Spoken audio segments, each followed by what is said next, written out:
welcome to the Chin Check series with your boy Rebel Life Boxing. So we're gonna touch on today. We're gonna talk about the chin of Gary Russell Jr. Gary Russell Jr. is he's a very he's a tricky fighter. He has high IQ. He has good IQ, man. He knows what he's doing in that ring.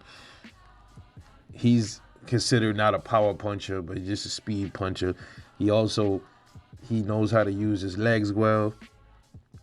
And he's one of them boxers that, you consider him an outboxer, but he's not really an outboxer. If you watch him, he mixes it up pretty good. He knows how to fight. He brawls too. A lot of his fights, you'll see he brawls.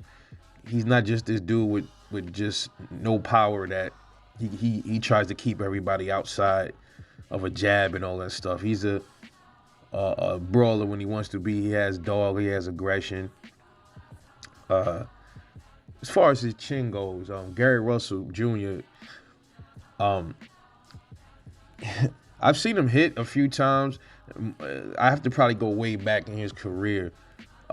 But a lot of his recent fights, I've seen him hit. He hasn't really been hit by all that hard of like heavy sluggers and Tug. King Tug is one of the dudes that come to mind. King Tug was hitting him with some things. It wasn't like King Tug was just connected with everything because he wasn't. But when he did manage to land some on Gary Russell, he landed some. Some of them, a lot of them were glancing punches. So Gary Russell has good reflexes, and he would kind of like turn with the punches, but he was getting hit by King Tug, and King Tug is considered to be somebody with some pop behind his punch. Not somebody with like totally sledgehammer hands, but he has some pop behind his punches. And Gary Russell took him well.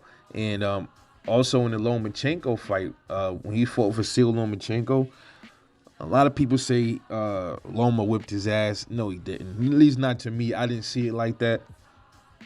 It looked like Gary was giving him a run, but it just looked like Loma was too fast for him and was a little bit too overwhelming with his angles. Maybe that was what it was, but Gary was he was holding his own in that fight, and Loma was catching Gary with some shit in that fight. I never seen Gary wobbled. I never seen his legs jelly. He took him pretty well.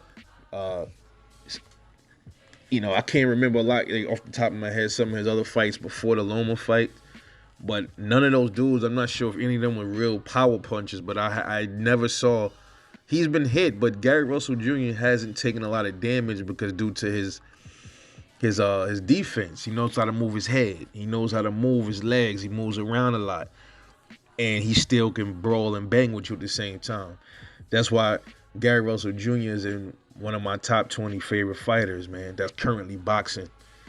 I have a list of fights. I break my list down. Like I have a list of top 20 of current fighters, and then I have a list of, retired fighters, top 20 and stuff like that. But Gary Russell, I would have to give his chin rating out of, you either score A for excellent chin, B for decent, and F for a poor chin. Let me just touch on those ratings for a minute. In order for you to get an A, as in having an excellent chin, you would have to be a boxer that has been hit many times and took a lot of flush punches. And what I mean by that also, but you had to get hit by some people that had some real raw power. I mean, over and over again, different fighters with different that have all had pop, more than pop, that have some serious power.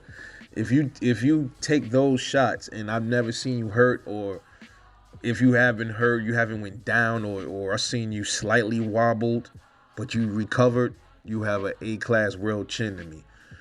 And to get a B, you would have to take some shots from some decent punchers, but not by many of them.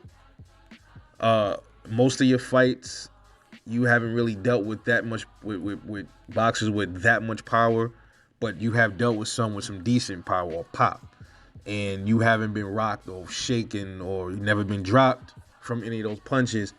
I would have to say you have a decent chin. You would have to get a B until further notice, because I haven't, you have to fight other people for me to really see if I can give you an A class chin. Now, if you got an F class chin, that would mean, you know, everybody that touches your motherfucking chin, even the lightest punches, is dropping you, knocking you out, or not. If not dropping you, you're getting wobbled and rocked all over the ring, and you don't know where you at. I mean, off the lightest of punches, I would say you have a poor chin. You're shaky up in that department. So I would have to give Gary Russell a B, because he hasn't really faced a whole bunch of heavy hitters like that for me to see if his chin will hold up.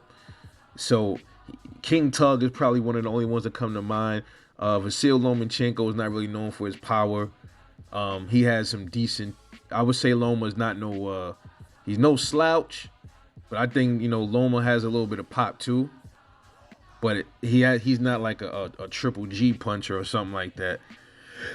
When Gary Russell, he has a fight this weekend against Mark Magsayo, and a lot of people are saying this dude, he has power. He does. This is a protege of Manny Pacquiao. He does have the power, and if Gary Russell, I said this in my prediction, if Gary Russell goes in there and he mixes it up and decides to brawl with Magsayo, he's going to get punched. He's going to get hit, and then we'll see how his chin is. I'm not going to come back and make another video on it, but when I make videos like this on these boxers, it's current. It's right now. So right now, I would have to give Gary Russell Jr.'s chin a B. So let me know what you think about that. Let me know what you think about Gary Russell and his chin and stuff like that. This is Rebel Life Boxing. Drop a comment. Get back to me. I'll catch y'all later on the next one.